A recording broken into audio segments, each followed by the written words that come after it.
The rain hit Manhattan like a war drum that morning, loud, chaotic, and unrelenting. People rushed through the city like ants avoiding a flood, clutching their umbrellas and handbags, too consumed by their routines to look twice at the woman, crossing Fifth Avenue in soaked boots and a worn-out trench coat. But she moved with purpose, not desperation. Her name was Emily Dawson, and her presence, though understated, carried the weight of something long withheld. Before we continue with the story, tell us where you're watching from. Now sit back, relax, and enjoy the story. Emily pushed through the tall glass doors of the Holloway Gallery, her eyes immediately locking on a painting at the far end of the main exhibit. She didn't glance at the towering sculptures or the neon installations lining the space. Her gaze was fixed, haunted even. Her hair, damp from the rain, clung to her face, and yet she didn't bother to fix it. There were stories in her silence. Stories nobody here bothered to read. Behind the reception desk, two assistants whispered as she entered. "She looks lost," one of them muttered. The other giggled and nodded toward the back, where the curator stood sipping a green smoothie. He noticed Emily too. Thomas Reed, known for his ruthless curatorial instincts and sharp eye for high-yield clientele, tilted his head, amused. He saw a woman in old boots and a thrift store coat. He didn't see her mind. He didn't see her history. Emily walked directly to the painting. It was large, an abstract chaos of charcoal, crimson, and emerald. The placard beside it read, "Dissent. Anonymous." But she already knew. That piece was hers. Not inspired by her, not reminiscent of her past style. It was hers, painted over a decade ago under her pseudonym during a life she had buried like a corpse. And now it hung here, in a gallery that would never have invited her in. "Can I help you?" The question came like a sharp blade masked in velvet. Thomas Reed approached, wearing a tailored suit and a look of perfectly balanced condescension. His smile was polished but empty. Emily turned to him, her expression unreadable. "Yes," she said. "I'd like to inquire about this piece. It feels familiar." Thomas chuckled. "Ah, a fan of the Anonymous series. Unfortunately, those works aren't for sale. They're spoken for." Emily didn't respond. She looked past him, past the gallery lights and curated ambiance, into something else, something older. "Who acquired it?" she asked. Thomas blinked, caught off guard. "I'm afraid that's private." She nodded slowly, stepping back. "Of course it is." Her voice was calm, but her mind was fire. That painting had been sold without her knowledge. That could only mean one thing. Someone from her past had broken the pact. Thomas watched her closely. "Are you an artist?" he asked, not because he cared, but because her poise irritated him. She didn't fit neatly into any of his usual boxes. Emily smiled faintly. "Not anymore." He leaned in slightly, sensing her discomfort like a shark smells blood. "Well, if you're looking for prints or guided tours, our associate Marissa can assist." He gestured toward the front, clearly dismissing her. She turned her eyes to him, and for a split second, the air changed. Her stare wasn't angry or pleading, it was surgical. "You should be more careful, Mr. Reed," she said. "You never know who walks through those doors." Thomas scoffed. "People like you rarely matter in places like this." And just like that, the encounter ended. Emily turned, walking back into the storm, leaving only muddy footprints and lingering questions. Back in his office, Thomas sat at his desk reviewing the guest list for the upcoming private gala. A knock interrupted him. It was Marissa. That woman. She asked about Dissent number 7. Do you think she was connected to it? Thomas waved her off. "She's a nobody. Probably saw it online and wanted a closer look. Happens all the time." But even as he said it, something didn't sit right. Across the city, Emily entered a dim apartment filled with canvases turned backward, dust-covered brushes, and a folder labeled ELD Final Series. She hadn't touched her work in 10 years, not since the betrayal.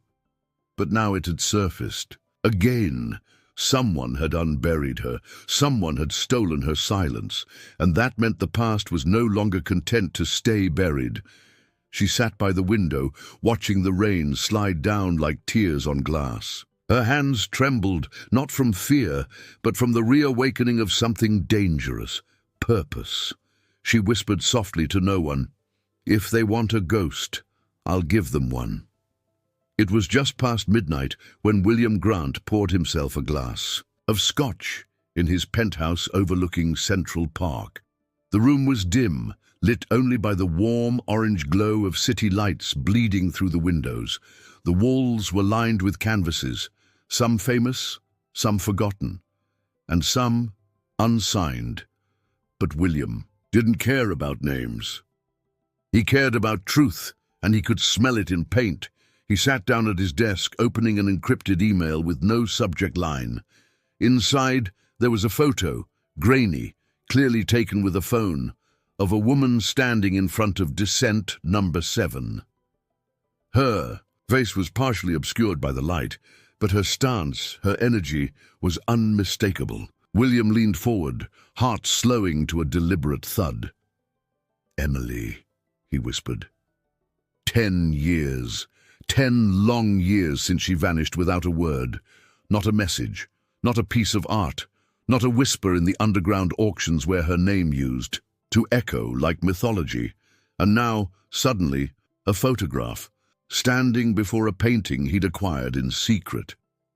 William reached for his phone, dialing a number he hadn't used in years. Across the city, Noah Delaney, a former journalist turned reclusive archivist, answered on the second ring. "This better be good," he muttered. William's voice was calm but taut. "She's back." There was a pause. Then, "Are you sure?" William exhaled, swirling the scotch. "I need to know everything, where she's living, who she's seeing, and what the hell she's planning." Emily, unaware of the flurry she'd ignited, lay awake on her couch, staring at the ceiling as the storm tapered off outside. The painting wasn't the only thing that had resurfaced, so had the nightmares.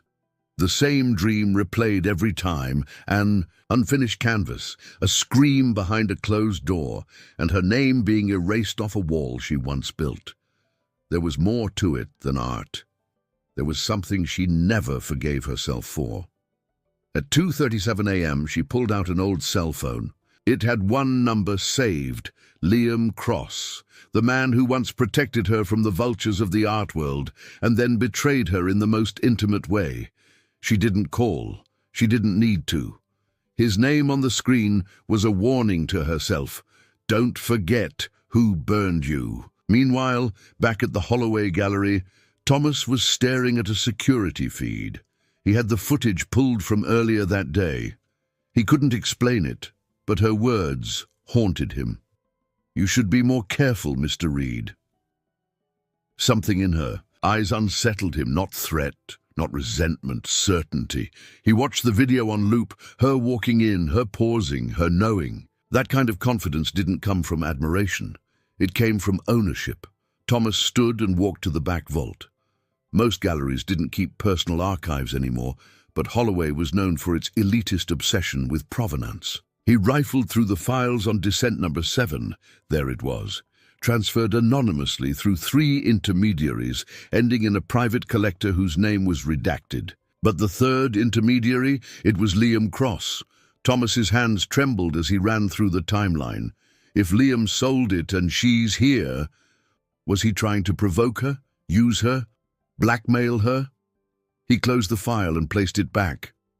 Whatever. It was bigger than art. Back in her apartment, Emily retrieved an old portfolio from under the bed. Inside were sketches, raw, painful and revealing. One drawing caught her breath. It was of a man's hand over a contract. Another of a woman crying beside a torn canvas. Each piece was a fragment of the truth she never told anyone. That she wasn't just a ghost. They made her one. The next morning, William stood in his private gallery, phone pressed to his ear. She's in the East Village, living under the name Eliza Dunn, teaches part-time at a community center. Keeps to herself. William smiled. Typical Emily, still hiding brilliance under broken glass. He walked past his favorite piece, Descent Number 5. He'd bought it anonymously the night she disappeared. Some said she died. Others said she ran. William knew better. You don't kill something like Emily Dawson. You just hope it never wakes up again. But now she was awake, and everyone who thought the past was buried was about to find out.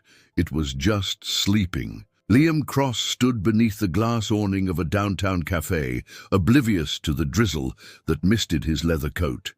His gaze stayed fixed on the intersection, the same spot he checked every Tuesday and Thursday at 10 a.m. He never saw her, but he always hoped.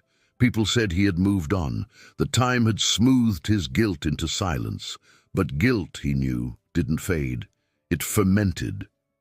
Inside the cafe, he ordered his usual black coffee, no sugar, no milk, and sat in the corner. Booth where they once mapped exhibitions, destroyed reputations, and built dreams. This was where Emily Dawson had shown him her first concept for the Descent series. And this was where he'd later signed the paperwork that transferred her entire body of work to a shell entity. Without her consent. Across town, Emily stood, in front of the community center's bulletin board, pinning up a flyer for her next art therapy session. The kids didn't care who she used to be. They liked her because she listened, because she taught them to feel through color, not behave. For praise, but today she wasn't present.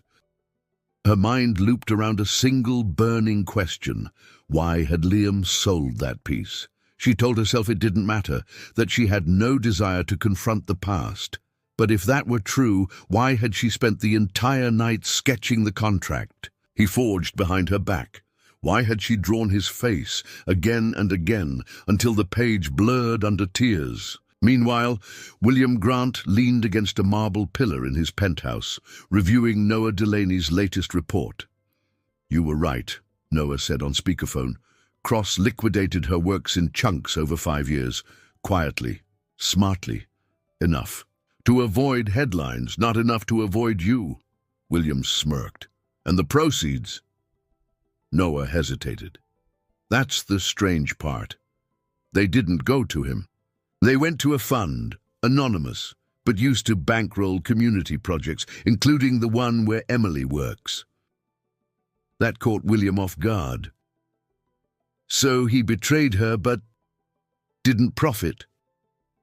Noah replied, "Not financially, no, but reputation, access, control, that's a different kind of wealth." Back in the cafe, Liam scrolled through his inbox, pausing at a message from an unfamiliar address. "You stole my name. I want it back. Tomorrow. 6 p.m. The rooftop where you killed me." There was no signature, but he didn't need one. Only Emily would phrase it that way. Only she would call that rooftop what it was. The site of her vanishing. That night, Emily sat on her couch, legs tucked under her, sketchbook open. She was trying to draw her first memory of Liam, the honest one, but every time she began, the lines curved into lies. She had loved him, truly, but love built on manipulation is still betrayal, no matter how softly it ends. She closed the book and stared at the city lights. She didn't know what she wanted from tomorrow. An apology? No. That would be too small. Maybe she wanted a confession. Maybe she wanted to see if he still flinched when he looked her in the eye. Maybe she wanted to see if he ever saw her as a human, not a brand. Liam stood on the rooftop at 6 p.m. sharp, the wind cutting against his face. It looked the same. The rusty fire escape, the distant hum of traffic, the skyline bleeding into night. This was where she had told him, years ago, "Art is only powerful when it's honest, are you?" He hadn't answered then. Tonight, maybe he would. Emily arrived 10 minutes late. She didn't apologize. She didn't have to. Her presence was its own reckoning. Liam turned slowly. "You're alive." She nodded. "And you're still good at pretending that surprises you." They stood in silence. the air between them thick with ghosts. Finally, Liam said, "I kept the originals. I never touched your sketches. I sold my soul in pieces," she cut in. "No matter what you kept. I funded the center," he offered weakly. "Everything you lost was taken," she snapped. "And you made me the villain in a story you authored." His voice cracked. "I was trying to protect you from the media, from what they wanted to do with your name." She laughed, sharp, sad, exhausted. "So you erased it? That was your version of protection?" He couldn't answer, because he knew it was a lie. He hadn't protected her. He'd rewritten her, claimed stewardship over her legacy, her silence, her art, and he did it for influence. "I don't want revenge, Liam," Emily said, stepping back. "I want truth. I want the world to remember who I was, who I am, and I want you to watch it happen." As she left the rooftop, Liam didn't move, didn't breathe.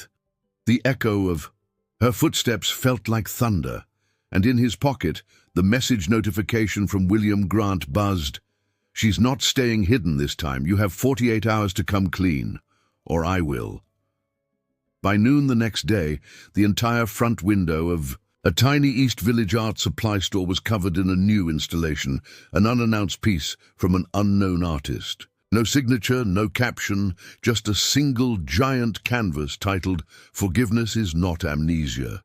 It showed a faceless figure being redrawn by another's hand, paint dripping like blood from the bristles. The gallery crowd wasn't ready, but the whispers began instantly. "She's back." Emily stood across the street, hood pulled low, watching the reactions. Some viewers stepped closer, brows furrowed. Others recoiled, visibly unsettled. That was the point. Her silence had been mistaken for surrender. It wasn't. It was preparation. This was only the first strike. Inside her apartment, canvases, once turned to the wall, were now facing her, ready to speak again.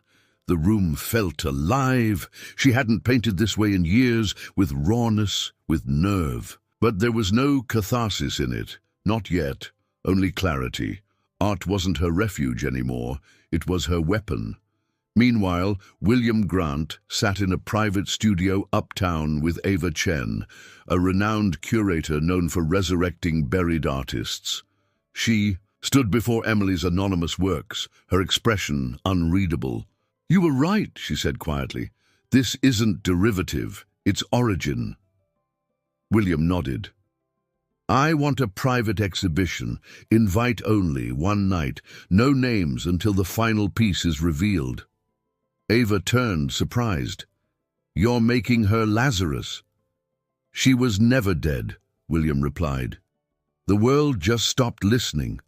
Back in his office, Liam Cross reviewed dozens of emails, some from collectors, others from press contacts, all asking the same question. "Is she back? Did you know?" He ignored them all. His hands shook. Not because Emily had returned, but because she was strategic. She wasn't seeking fame. She was delivering memory, and it terrified him. The rooftop confrontation had cracked something in him. He'd rehearsed so many justifications over the years, they'd hardened into truths. But one look into her eyes had dismantled them. There was no honor in what he did, only ambition masked as concern. And now, the reckoning was public. That night, Emily returned to the community center. The children were gathered around a half-finished mural she'd started with them weeks ago. One of the girls, Sophia, tugged at her sleeve. "Why'd you paint sad today?" Emily knelt beside her, brushing paint onto the wall with calm control. "Because even sad stories deserve to be seen," she said. "That's how they stop hurting so much." Across town, Thomas Reed sat in his office at the Holloway Gallery. The anonymous art drop had rattled his ego. He knew what it meant. Someone was throwing shade and talent into the spotlight without needing his permission. He clicked through his security footage again, pausing on Emily's face. "No more guessing," he muttered. "We dig." He called a friend at a private firm, requesting a background run. "East Village, mid-30s, goes by Eliza Dunn, art teacher. I want it all." He didn't know what he expected to find, but something told him this woman, this ghost, was more than a curiosity. She was a threat. Meanwhile, William's plan was unfolding with surgical precision. He had sent out 30 invitations, each, to someone hand-picked for their role in Emily's erasure or their power to restore her. Art investors, critics, former professors, even Liam. The invite was simple. Return to the source, one night only. At midnight, Liam received his. The card was cream-colored, hand-inked, no address, just coordinates. He knew William's handwriting, knew the symbolism. This wasn't a gallery show. It was a verdict. Emily, too, had received hers, hand-delivered by a silent courier. She opened it slowly, her fingers tense.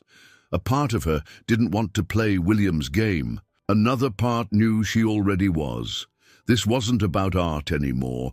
This was about authorship. Who gets to tell the story? Who gets to finish the sentence? At dawn, she painted something she hadn't dared before, a self-portrait. Not romanticized, not stylized, raw. Her face, as it looked when Liam told her she needed to step back for her own good. Her eyes hollow, her lips tight with restraint. It wasn't beautiful, but it was real. And it would be the centerpiece of the night that was coming. Back in his penthouse, William stared at the skyline. "She's building a fire," he whispered. "Let's see who's brave enough to step into it." Liam Cross stood at the edge of an unfamiliar block, GPS blinking in his palm. The coordinates had led him here, a derelict warehouse on the Hudson's edge, flanked by silence and rust. The sky was charcoal, the wind wet with river breath. There were no signs, no banners, just a door with no knob and a sensor light that blinked when it detected his presence. He felt exposed, and that was the point. Inside, the space was transformed. Velvet black drapes masked concrete walls. Floor lighting guided guests to isolated pedestals and hanging canvases. But none bore a name. No artist statements, just pure, unfiltered creation. And each piece screamed of agony, betrayal, exile, and resurrection. Ava Chen greeted guests quietly as they entered. Dealers, curators, critics, and patrons. Most were veterans of the scene. Some whispered theories. Anonymous genius. Urban myth. But a few looked pale, shaken, because they recognized the brushwork and feared what it meant. Emily arrived through the back, her entrance as unceremonious as her disappearance had been. She wore black. Simple, nothing grand, nothing performative. Just Emily. And for once, she didn't flinch at being seen. Her eyes swept the room like a lighthouse scanning a storm. Somewhere here, her ghosts were waiting. William stood beside the last canvas in the sequence. A stark, almost violent depiction of a woman standing. Over her own grave, paint dripping from her hands, eyes wide open. He said nothing as Emily approached, just nodded, as if to say, "You ready?" She nodded back, her throat dry, her spine straight. Then, at 7:04 p.m., the lights dimmed. A single spotlight illuminated the central platform. William stepped into view. "Ladies and gentlemen," he said, voice crisp, "tonight we return to a voice silenced not by death, but by design. A voice that was traded, forgotten, buried under credits that never belonged." He turned to face the audience. "This is not an unveiling, it is a correction." The crowd shifted. Some murmured, some fell silent. And then the lights rose, just slightly, and revealed Emily standing beside her self-portrait. At first, only a few recognized her.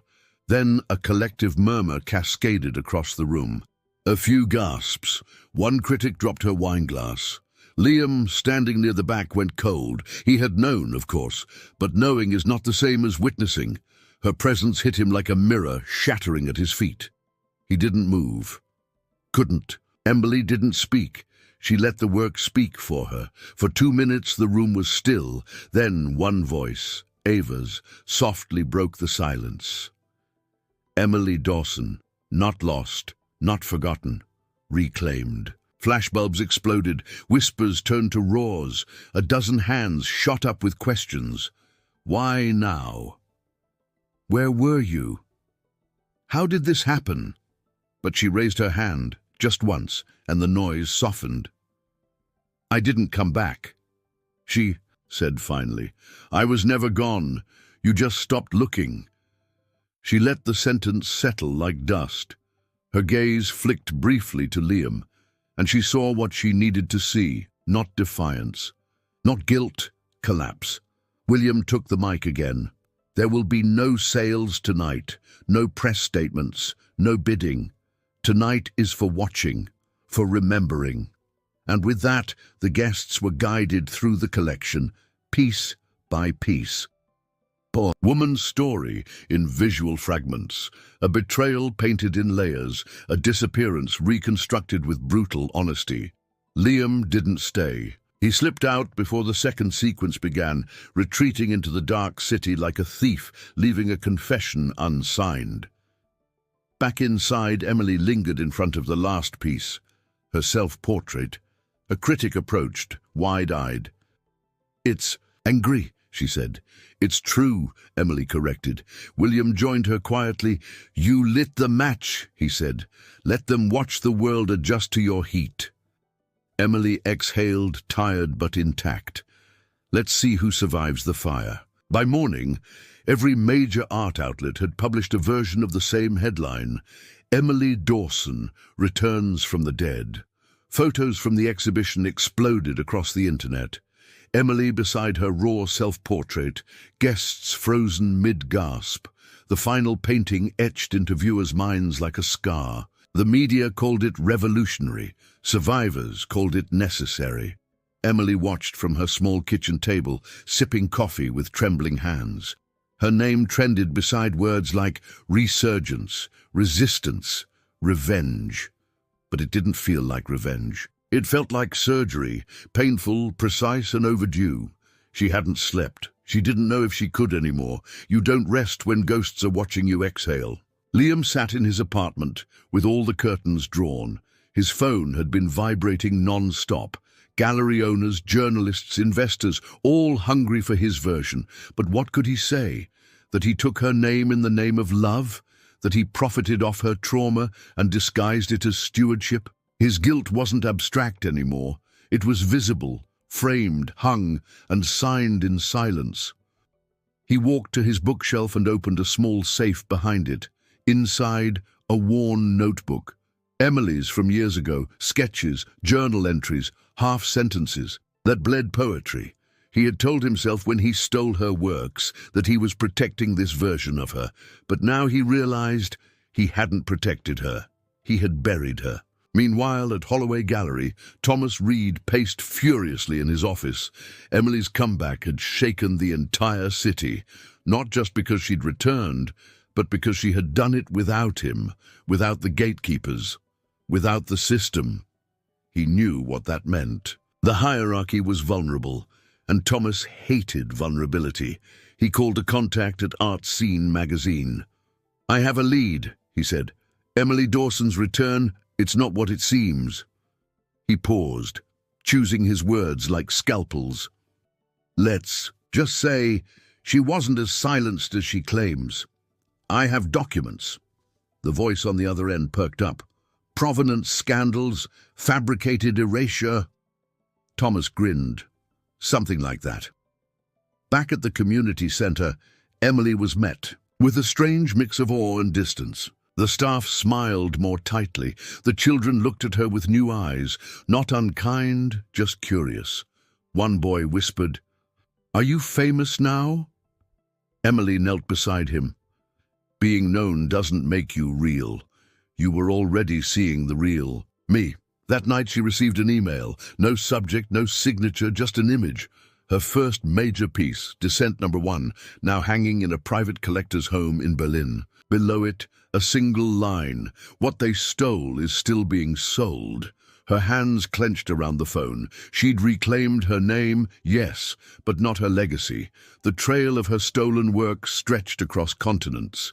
If she wanted the full story, Back she'd need to trace every thread, and some threads led to people far more dangerous than Liam. She called William. "They're still cashing in," she said. "Liam wasn't the only one." William's voice was calm. "We knew it wouldn't end with one night. But you've rattled the hive. Now we see what flies out."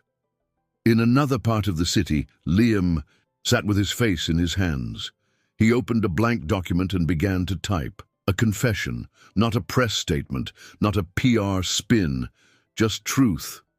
Line by line, he wrote what happened, how he brokered the deals, how he gaslit her into silence, how he justified it all. And yet, when he reached the final sentence, he stopped. What right did he have to close the story now? Thomas, meanwhile, had scheduled a closed-door meeting with a shadowy investor. The goal: acquire rights to Descent number 2 through 6 pieces, still floating through the private auction circuit. If Emily wanted them back, she'd have to play his game, and Thomas Reed always played to win. Emily painted until sunrise. Her hands cramped, her back ached. But she didn't stop. Each stroke was a reclamation, a warning, a war cry. The art world had resurrected her image, but they hadn't yet earned her voice. That would come next. The sky over Brooklyn was bruised purple by the time Emily stepped off the train. Her destination, a collector's showcase rumored to include Descent number 2. The invite came anonymously. A thin white envelope slid under her studio door. No return address, just a phrase scrawled in black ink. Claim what they failed to bury. She moved through the industrial gallery with calculated quiet. The crowd was smaller than expected, selective, powerful. Most had no idea she was even there. She preferred it that way. The spotlight had done enough. Now it was time for shadows. On the far wall, there it was, framed in smoke-grey wood. Descent number 2. She stood before it, breath catching not at the image, but at the memory. She painted this days after her mother died, alone, collapsed on the studio floor, hands trembling, heart empty. This piece didn't just belong to her. It was her.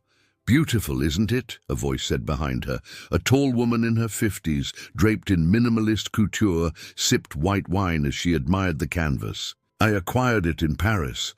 They claimed the artist had passed. Tragic story, really." Emily blinked. "Did you ever ask who painted it?" The woman laughed. "Darling, I don't buy names, I buy pain." Emily didn't reveal herself. Not yet. Not here. But her silence etched a new resolve. These people didn't see art. They saw trophies of suffering, emotional pelts to hang over their mantles. She left without speaking, but her fingers itched to smash the frame. Back in her apartment, she pulled out an old sketch map. Red circles, drawn around the last known locations of her original Descent series. Berlin, Tokyo, Montreal, Buenos Aires, stolen fragments of her voice, scattered across the globe. She couldn't get them all back, but maybe she could make owning them feel like holding fire.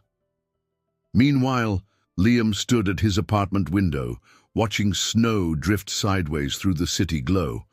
The confession was saved. Unsent. Still missing. It's ending. He hadn't dared contact Emily again. He didn't know if she'd listen or if she should. Instead, he'd sent it to someone else. Someone with reach. William Grant. William's response was brief. "So now you speak. We'll see what you sound like when the rest of the world hears it." In Holloway Gallery, Thomas Reed reviewed his acquisition paperwork for Descent number 3. The deal was messy, sealed through a private broker who had no interest in ethics. But the painting was en route. He planned to unveil it in a solo feature, claiming it as a rediscovered anonymous masterpiece. And he had a new strategy: reframe Emily's narrative before she could control it. He met with a media strategist. That night, we don't deny her. We contextualize her. Unstable, reclusive, maybe even confused about the contracts she signed. The strategist leaned in. If you're rewriting history, you'll need a witness. Thomas smiled. Already. Found one. Across the river, Emily visited the art therapy room late at night. She sat in silence, surrounded by unfinished paintings from her students. One in particular caught her attention, a stark, angry piece by Sophia, a swirl of colors with a face. In the center, screaming without a mouth, Emily stared at it for a long time. She saw herself in that piece. Her phone buzzed, an unknown number. A message, no name. Descent number 3 will be unveiled at Holloway this Friday. No credit, no context, no permission. She stared at the screen. Her mouth tightened. It was one thing to steal her past, but now they were dragging her silence into their stage lights. She wouldn't allow it. Back in his office, William reviewed Liam's confession again. It was damning, dates, names, contracts, but it was also lacking. No apology, no real grief, just facts. Maybe that was worse. William forwarded it to Ava. What do you think? Her reply came fast. If Emily wanted justice, she's holding it now. If she wanted war, this would be the trigger. At dawn, Emily stood in her studio, facing a blank canvas. She picked up her brush and whispered to the silence, "Let's show them what it looks like to remember." The Holloway Gallery gleamed like a cathedral, its walls baptized in light and praise. On this Friday night, it was the epicenter of anticipation. Thomas Reed's grand unveiling, an anonymous marvel that had already stirred whispers of record-breaking value. He stood near the roped-off canvas with his signature smile, slim, rehearsed and camera-ready. Guests flooded in, critics, influencers, brokers, even a few celebrities trying to earn cultural capital through curated pain. Champagne flutes sparkled, murmurs echoed. At the center of it all stood Descent number 3, hidden beneath a crimson drape, as if the cloth itself feared the truth it covered. Emily arrived through the back, guided by someone on the inside. Not William, not Daniel, but Ava. She didn't say much, just handed Emily a gallery pass, nodded toward a quiet corridor and whispered, "Your moment. Take it."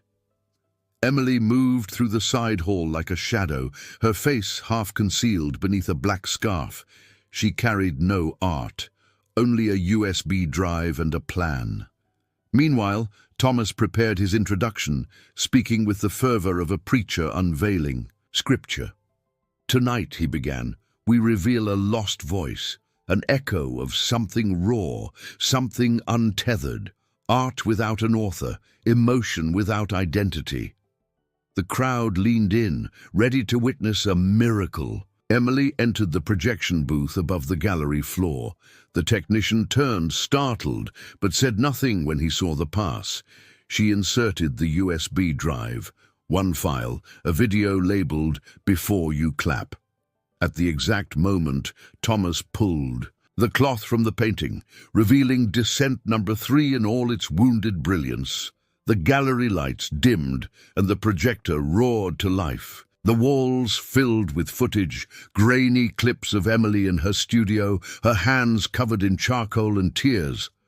The voiceover followed, her voice clear and steady. "This work is mine, not just in signature, but in skin. I made this with grief in my bones and fire in my throat, and I never gave it away." The crowd turned, stunned. Phones rose, gasps filled the room. Thomas froze, face drained of color. He moved toward the booth, but it was too late.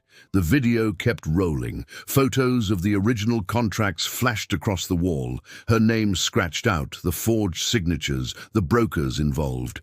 One name repeated, Liam Cross, and beside it, another, Holloway Acquisitions, under Reed's direction. Then the screen went dark. Just a single phrase remained. "How do you collect something that still bleeds?" Emily descended into the gallery just as the lights returned, no longer hidden, no longer silent. The room fell into stunned silence. As she walked to the painting, stood beside it and turned to face them all. "This is not yours," she said. "Not this, not any of it." Thomas tried to speak, but his words caught in his throat. William appeared from the crowd like smoke, rising from fire, nodding toward the exit. Security moved, but not toward Emily, toward Thomas. Liam wasn't there, but he was watching. The video streamed online, shared before the gallery could suppress it. He sat on the floor of his apartment, face pale, watching the truth uncoil. Like a serpent in public view, Emily didn't wait for applause. She didn't stay for aftermath. She walked out the front doors, past the stunned guests and flashing cameras, into the chill of the night. Her hands trembled, but her spine was steel. Ava caught up with her outside. "You just changed the whole ecosystem," she said. Emily glanced at her, expression unreadable. "Good, it was rotting." Back inside, Thomas Reed was escorted to a private room, not for arrest, yet, but for questions, legal ones. And across the city, galleries scrambled to double-check their holdings. The era of silent theft was ending. In her apartment that night, Emily stood before a mirror and removed her scarf. Her reflection stared back, not as a victim, not as a symbol, but as a woman who chose her voice again. There were still pieces missing, still pain unspoken. But tonight, something shifted. Not closure, not justice, just truth. And truth, when spoken without apology, is the loudest sound in any room. 3 days. That's how long it took for the video to cross 1 million views. Art blogs, legacy media, even late-night talk shows. It saturated everything. The ghost artist speaks. Emily Dawson, the resurrection of a voice. For some, it was vindication. For others, it was a reckoning. For Liam Cross, it was a noose pulling tighter around his throat. He hadn't left his apartment. He couldn't. Paparazzi camped on the sidewalk below.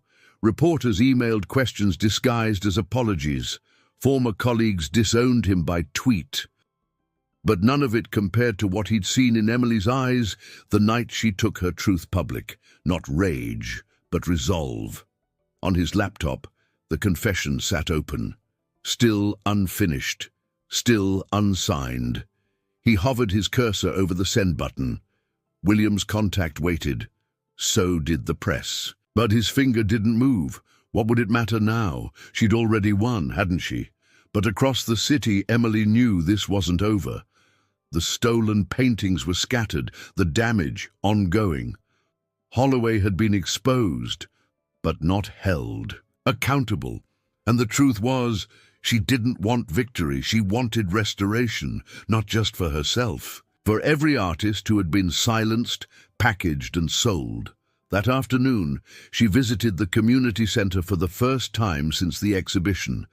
The kids greeted her with awe and uncertainty. Sophia handed her a drawing. "Is this you?" Emily looked at the sketch, a woman holding a brush like a sword. Her other hand reached out, not to strike, but to lift. She smiled.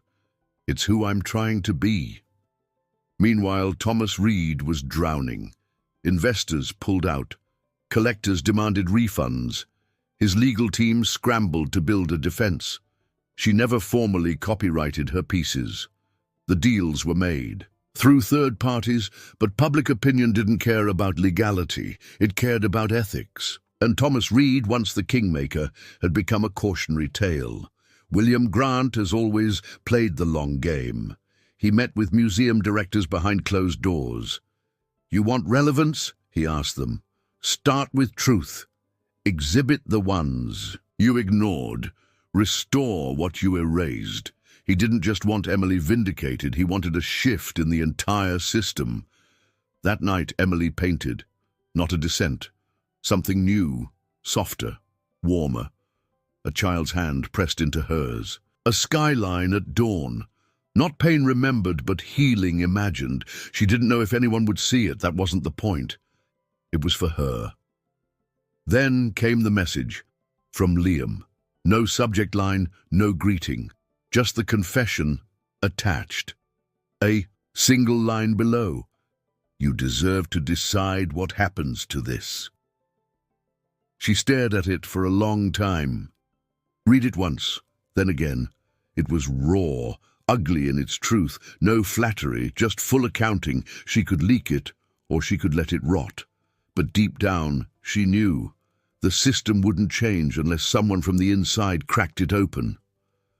She forwarded the file to William. Subject, use it right. Hours later, William released it, not to a tabloid, not with spin, but to a public archive dedicated to artist rights. It hit harder that way. No headlines, just evidence. Liam Cross, now unmasked, was officially ruined in every circle that once applauded him. And yet, he felt freer than he had in years. The next morning, Emily woke to silence. No alerts, no messages, no noise. She walked outside, let the sun hit her face, and breathed.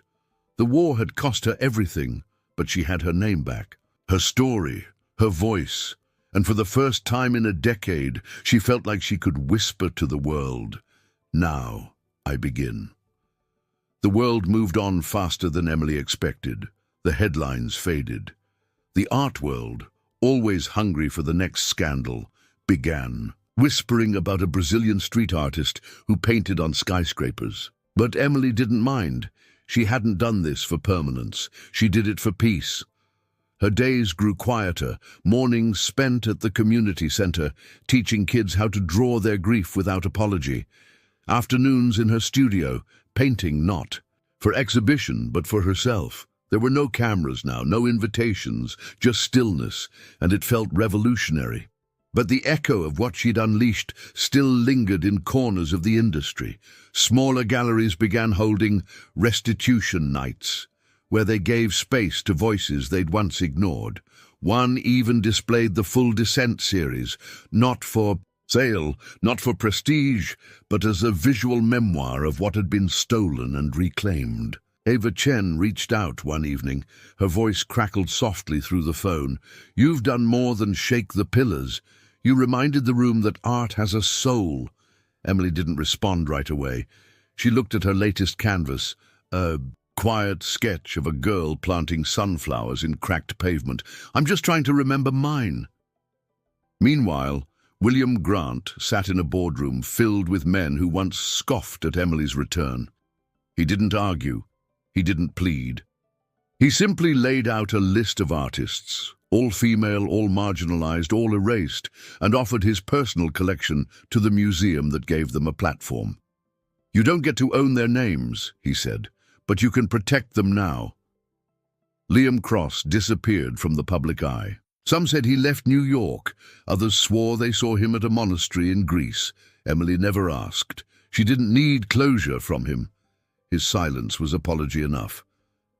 One afternoon, Emily stood before Descent number 5, now framed in a small non-profit gallery in Brooklyn. A woman beside her whispered, "I saw this once in a collector's apartment." He said the artist was dead. Emily smiled faintly. "Not dead," she said, "just unseen." The woman turned, confused, not recognizing her. Emily didn't clarify. Back at the community center, Sophia tugged at her sleeve.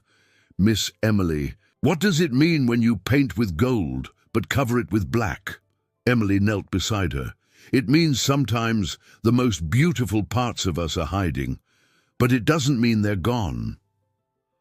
That night, Emily walked home in the rain. No hood, no scarf, just herself, soaked and smiling. She passed a bookstore with a window display. The Art of Reclamation, how one voice changed the canvas. Her name wasn't on the cover, but her spirit was between every page. She didn't go in. She didn't need to. The world finally understood what she had always known. Art isn't proof of greatness, it's proof we survived. Back in her studio, she picked up a fresh canvas. The first stroke was gentle, then bold, then wild. This painting wouldn't be about descent, or memory, or reclamation.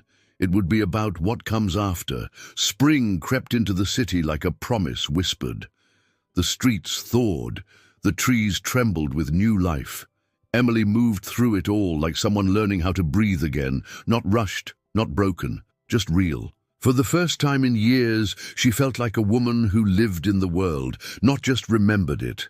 She'd started something new at the community center, a memory wall painted by the kids. Each child added a piece of their story, one color at a time. The mural stretched slowly, organically across the brick facade. People stopped to take photos, not because it was beautiful, but because it meant something. One afternoon, a courier arrived with a small, weathered envelope. No name on the return, just her studio address, written in ink she recognized instantly. Inside, a single handwritten letter, folded with care. The paper smelled faintly of cedar. "Emily, you don't owe me forgiveness or acknowledgement, but I need to leave this somewhere. You once said I saw your work like a mirror. I didn't deserve that privilege, but I never stopped seeing. There's something in Tokyo, a piece no one knew was yours.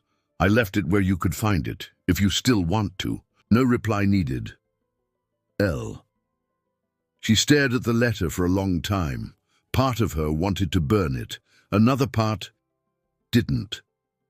Not because she missed him, but because truth, even from a coward, can be a strange kind of balm. She researched it quietly. A collector's gallery in Shibuya, private holdings. One exhibit titled Unknown Origins, the Fractured Series. One piece looked eerily familiar, her early brushwork, her original palette, the rhythm of grief she once knew in her bones. That night she met William for coffee. "He left me a trail," she said, sliding the letter across the table. "William, read it without expression. He's still trying to be seen," he said, "even in disappearing." Emily sipped her drink. "Maybe. But if my past is hanging in someone else's hallway, I need to look it in the eye." William raised an eyebrow. "You'd go back, not to him, to the places that erased you." She didn't answer right away. "I think I need to. Not for him, for me." Ava Chen called the next day with an update. "Your exhibit, the Afterlight collection, it's being requested in 3 cities. Emily didn't answer. Ava hesitated. "You're not done, are you?" Emily smiled. "No, but I'm not rushing to the next war either." Back at the mural, Sophia added a final touch, a tiny gold crown on the head of a girl she'd drawn. Emily asked why. Sophia shrugged. "Because she's the queen now. No one tells her when to stop painting." That night, Emily booked a flight to Tokyo. She packed light, one bag, one sketchbook, and the letter. She didn't know what she'd do when she saw the piece. Reclaim it, leave it, burn it. She only knew that healing didn't mean avoiding the places that hurt. Sometimes it meant walking straight back in, unarmed, and still standing tall. At the airport, she looked out the window as her flight was called. Her reflection stared. Back, not the woman from Descent, not the symbol everyone wrote essays about. Just Emily, whole, unfinished, free. Tokyo shimmered with elegance and contradiction. Lights blinked from sky-high towers while silence hung in alleyways like smoke. Emily stepped off the train and into a world that pulsed with restraint.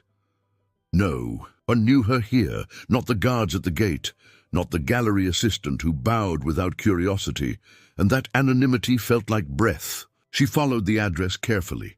A tucked-away private gallery 5 floors above a minimalist cafe. No signs, just a single bronze plaque that read, Noto. The receptionist glanced at her passport, then handed her a keycard and gestured. Silently to the elevator. The gallery was silent, save for a soft track of ambient piano looping overhead. The pieces inside bore no names, just numbers, but one caught her instantly. 27. A large canvas framed in black glass, raw, unfiltered, hers. She walked closer, feeling each footstep in her chest. The strokes were unmistakable. This was her post-collapse work. From the days when she had no words left, only shapes. She'd assumed it was destroyed, But here it was, preserved like relic, displayed like ghost. A man appeared behind her, mid-60s, slim, with silver hair and calm eyes.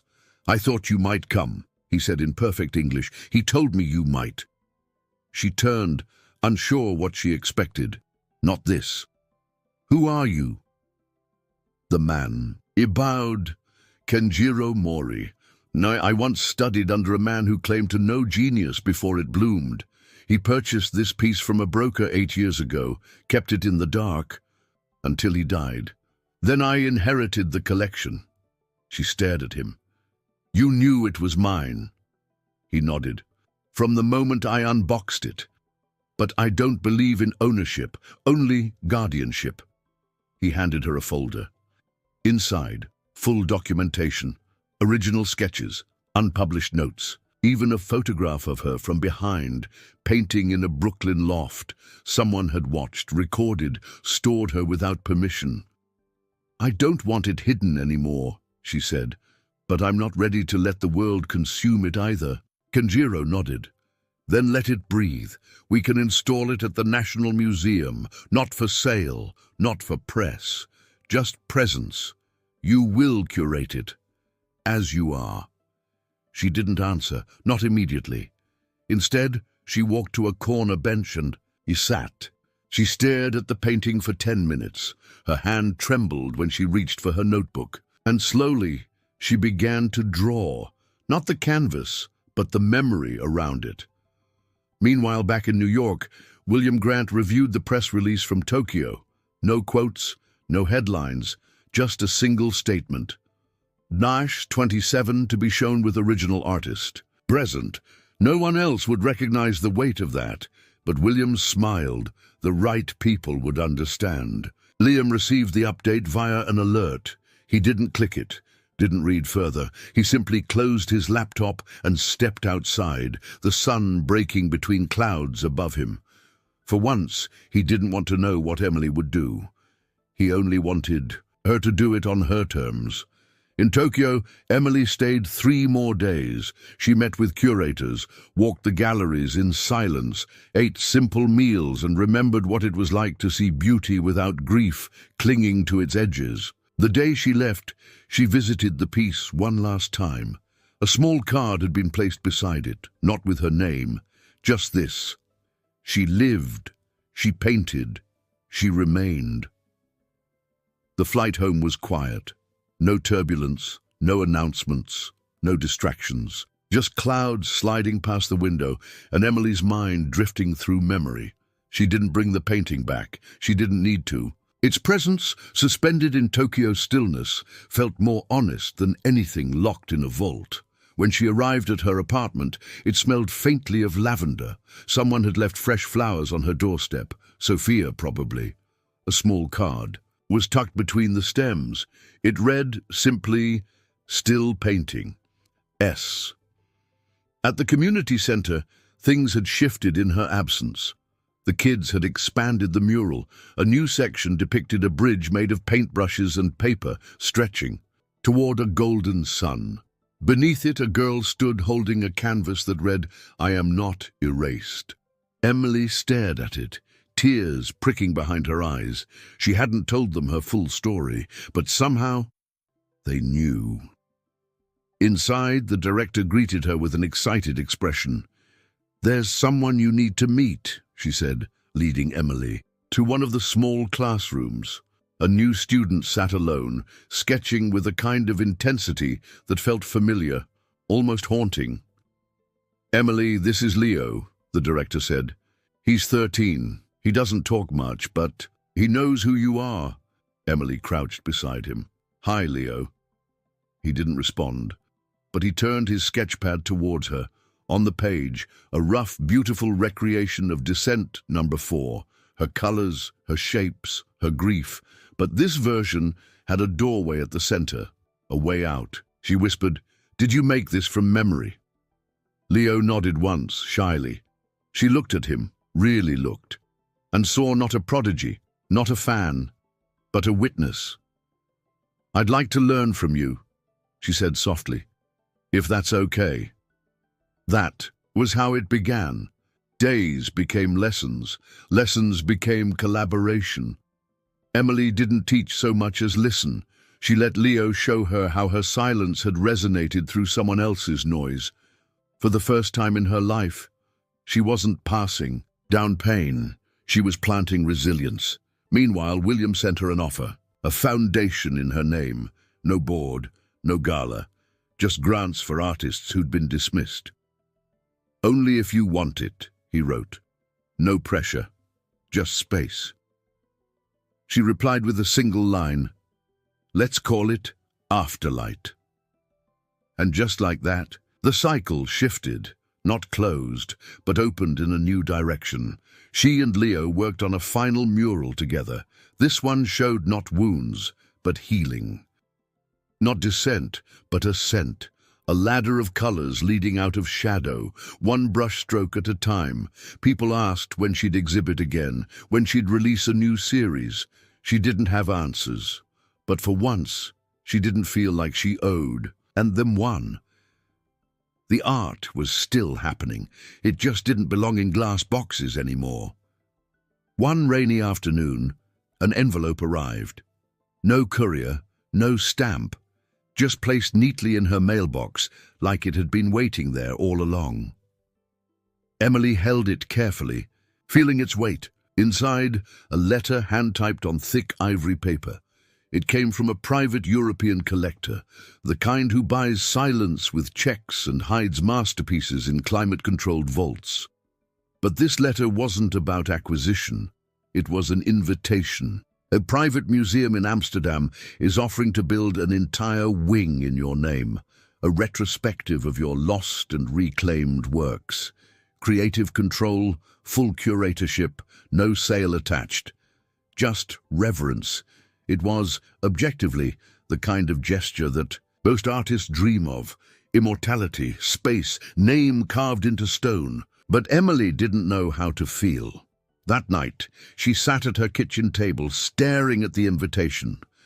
Across from her, Leo sketched while humming softly to himself. He was working on a piece called Rewind, a city being painted backward into a forest.